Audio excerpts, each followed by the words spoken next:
Nangako kay Judge na walang ibang makakalam nito. Dahil buhay niya nakasalalay dito. Pero sabi ni Julian, mapagkakatiwalaan ka daw. Hinatid ko sa probinsya si Judge. Sasabihin ko sa'yo kung nasaan siya. Kaso, hindi ko alam kung lumipas si Judge galing doon. Salamat, Bawal.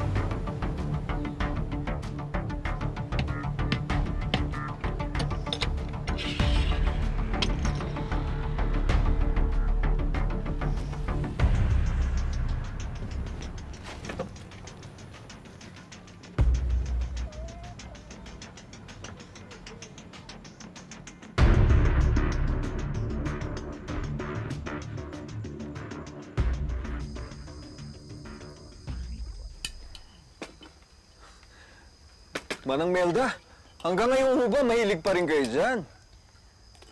Oo naman. Masarap ito sa prito. Tikman mo. Sige nga po.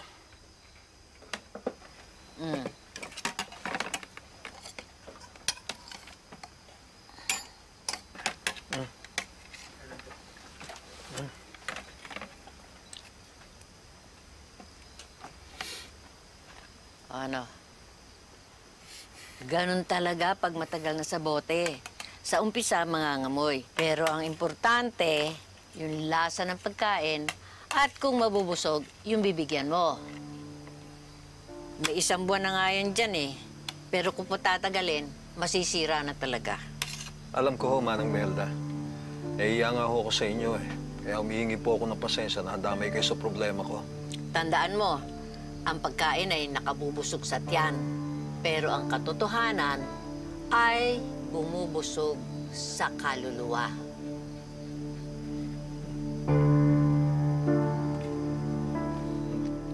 Papa niyo ni Bogart. Baga ako ulis bukas, malayo-layo biyahe ko eh. Tumawag nga pala si Sir Leandro. Nakamusta ka? Parang nabuburyong na yata sila ni Junjun dun eh. Gusto pa sumabit sa lakad mo? Kumusta daw si Venus? Hindi pa ba daw bumabalik? Medyo matagal-tagal na siyang wala. Sumutol. Tama ba na hindi ko hinahanap si Venus? Sabi kasi ng tatay niya, bigyan ko daw ng space. Pero hanggang ngayon, hindi pa rin nagpaparamdam. Hindi mo talaga nami-miss hanggat di nawawala sa'yo eh. Okay lang yan, Tol. Ayusin niyo muna yung mga sarili niyo. Mali mo, pag nakita kayo ulit, di may chance na. Saka huwag mo masyado alalahanin si Venus, ha? Kayang-kaya niya sarili niya. Naman, alam ko, mas astig pa nga sa akin yun. Naman. Yung laman yung naman ko,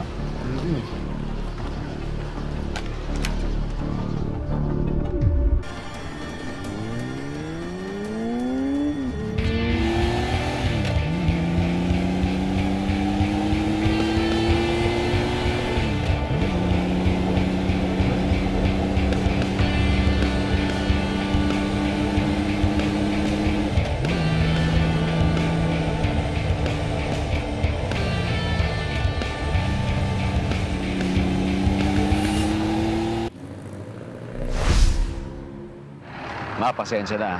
Hindi ko pa kayo mapupuntahan. Kailangan ko muna mapatunayan yung inosente ko bago ako marap sa inyo. Lalo na kay Kuya Kaloy. Alam ko naman nagalit pa siya sa akin eh. Pero huwag kayo maglalama. Sandali na lang, makikita ko na kayo, makakasama ko na kayo. Makahanap ko na rin yung gumawa niya kay Papa. Malalaman na natin kung sino pumatay sa kanya. Kaya sana tulungan niyo na lang ako magdasal. Tsaka sana handa na rin si Judge Romulo na tulungan tayo. Ingat kayo, Ma.